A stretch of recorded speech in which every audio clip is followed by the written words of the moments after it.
everyone. Welcome you all to Imagination Gallery. Here we try to show you different types of drawings and stories behind it. So if you are an art lover and wants to know the unknown facts, press the subscribe button now. Now let me introduce you to today's topic. Today in our Africa series, we will talk and illustrate the concept which reveals African cultural values, its African villages. So keep an eye till the end of the video to see this fascinating painting and listen to the stories behind it. Here's presenting the heart of African values, its African villages. Friends, we have seen so many aspects of Africa, from tribal life to village life, from street murals to colors and Egyptian murals. Imagination Gallery tried to bestow all relevant details of every aspect of Africa to you. And today, in our 36th part of the series, we are going to explore African villages and their village cultures, which reveal African cultural values. Using acrylics on paper, I have tried to, create the best possible representation of this remote villages or the cultural values, overall African villages in a contemporary look. Well, I'm frenzied to start with you all. Are you guys ready? Let's begin.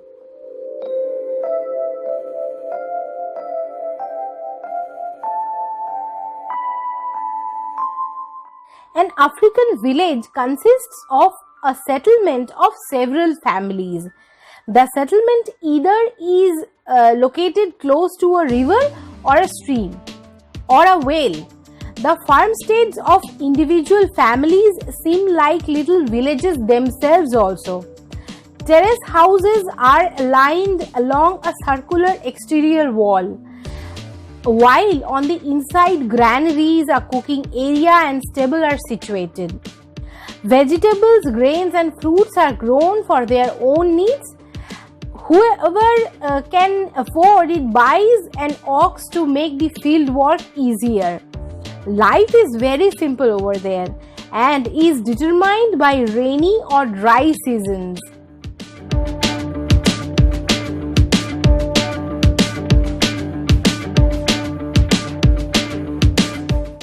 Friends, there is so much uniqueness about Africa. An African village, for example, is arranged like a human body actually. Typical for an West African village are a straw-covered round huts. They are built from clay, which is why it is nice and cool inside. The huts are not randomly arranged but according to a plan, which I was saying, like a human body. In West Africa, the human body is the model of the village. The hut of the eldest is the head. The shoulders are the huts of the person of high standing, and the ribs and arms and legs are shaped from the dwelling places of the rest of the families. The village square is the stomach of the body, lies in the middle. Children play inside the shade of the trees. In the evening, the elders hold their conventions and discuss difficult decisions. These were where celebrations and religious rituals are also held. The Apatam is a place which is reserved for women only. It's a kind of pavilion made of logs and a straw roof.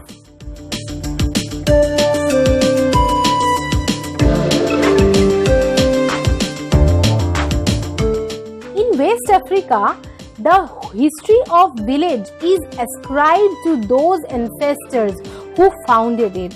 In the past, only families with common ancestors were allowed to live in. But today, different ancestors also come and live along with that other villages. However, the rules are still same as those from 100 years ago. The village elder is their kind of a mayor. He controls the fate of the village He is advised by the family elder. Others are advised by the family elders. He distributes the fields and the seeding material among the families and makes sure that coherence of the community is upheld. When a fight comes up in between the families, he decides what to do.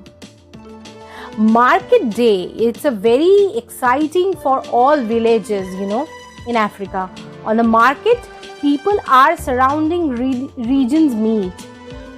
They exchange views, deliver news, carry on trades with the most diverse goods. They buy and sell vegetables, fruits and crops, of course. For animals, there is the animal market.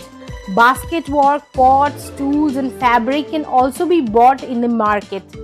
The markets are always colorful because Africans value colorful clothing.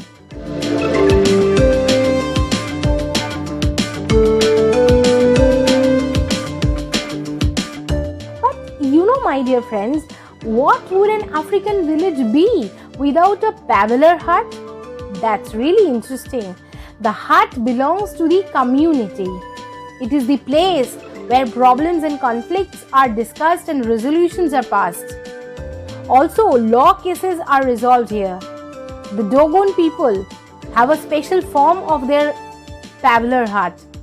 It is built especially low, so everyone in it has to bow. This is how it would be if all our members of parliament had to give their speeches in debate in a bowed position. The experience has taught the Dogon that the opponents would not attack each other that fast if it is in a bowed position, because who would fight each other bent down or on their knees? They were thinking.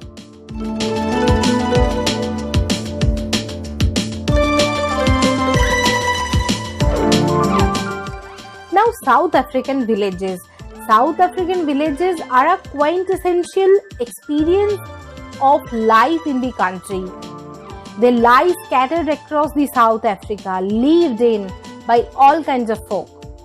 They are known as dorpies, means little towns, and those who live in them love them absolutely. With respect to the Sahel, Brotem makes the important point that many or most villages are not really villages in that sense of a fixed point on a map. Instead, they are called villages are like constellation of settlements dispersed across large territories. You can experience traditional dancing and singing and spiritual rituals, the making of traditional food and beer and of the culture at the village if you visit there in the African villages. There is often a guided tour on offer to explain you how people in the village conduct their day-to-day lives.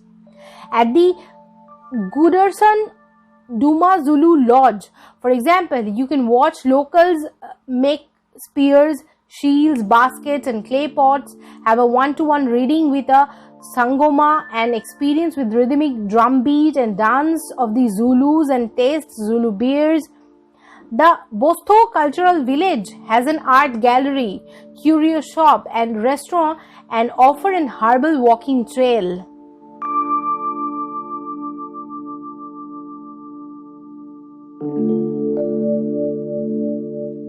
Well, my dear friends, it's really exciting. It's not only about how to know theoretically, but one should experience that thrilling experience of the African villages. There is nothing quite like spending the night in a traditional African hut in the heart of an African village. You will wake up to the sounds of a crowing cock, bleating sheep, and village children. Then there will be a smell of samp cooking on an open fire.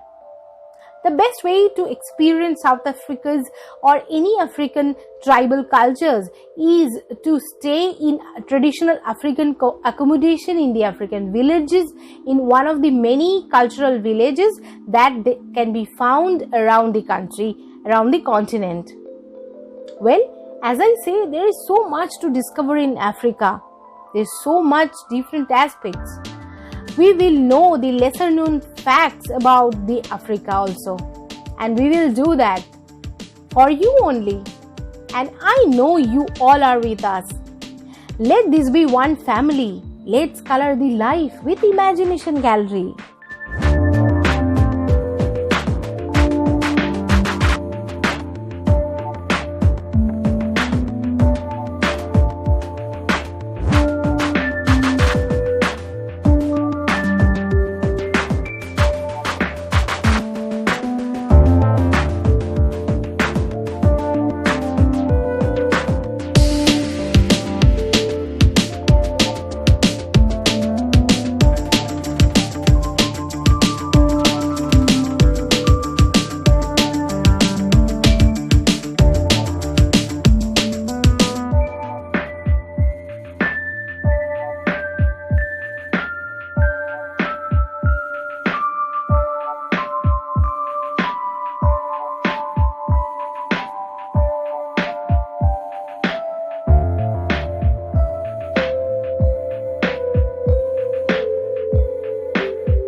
Friends, I hope you enjoyed and liked today's journey to African villages, traditional African villages.